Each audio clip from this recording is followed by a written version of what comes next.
दोस्तों, आज हम एक ऐसी कहानी लेकर आए हैं जो आपको सोचने पर मजबूर कर देगी।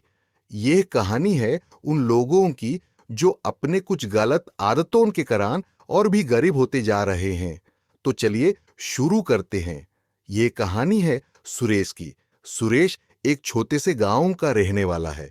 उसकी जिंदगी में कई ऐसे डिसीजंस थे जो उसे और गरीब बनाते गए। सुरेश को जब भी कुछ पैसे मिलते, वो बिना सोचे समझे खर्च कर देता। कभी नए कपड़े खरीदता तो कभी बेकार की चीजों पर पैसे उड़ा देता। मुझे लगता था कि पैसे तो आते रहेंगे, क्यों ना उन्हें खर्च करके जी लें।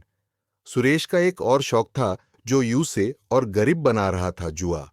हर हफ्ते वो अपनी कमाई का एक हिस्सा जुए में हार जाता। इस गलत आदत ने उसे और भी परेशानियों में डाल दिया।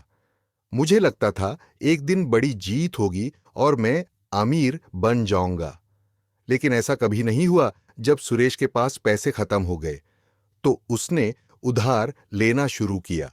उधार लेकर भी वो अपनी गलत आदतों से बाज नहीं आया।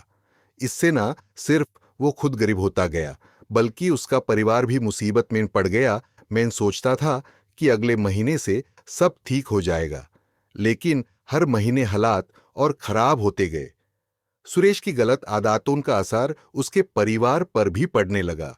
बच्चों की पढ़ाई रुक गई, घर में जरूरत की चीजें भी मिलना मुश्किल हो गया। इस सब के बावजूद सुरेश को अपनी गलती समझ नहीं आई। मुझे समझ नहीं आता था कि गलती कहाँ हो रही है। मैं हर बार बास अपने सपने देखते रहता और उन्हें पूरा करने के लिए गलत रास्ते अपनाता। एक दिन सुरेश के एक दोस्त ने उसे समझाया। उसने बताया कि अगर सुरेश अपनी गलत आदतें नहीं छोड़ेगा तो वो और भी गरीब हो जाएगा। सुरेश, तुझे अपनी आदतें बदलनी होंगी। पैसे बचाने की आदत डाल, बेकार के खर्चे बंद कर और सबसे जरूरी, जुआई से दूर रहे। सुरेश ने अपने दोस्त की बात को दिल से लगाया। उसने अपनी गलत आदतें छोड़ने का फैसला किया।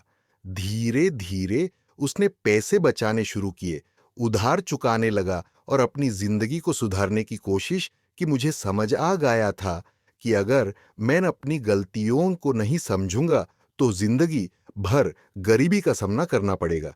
मैंने अपनी जिंदगी को नए सिरे से जीना शुरू किया।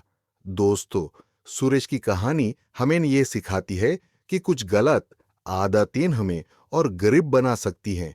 अगर हम अपनी जिंदगी में इन गलतियों को सुधर लें तो हम भी अपनी किस्मत को बदल सकते हैं।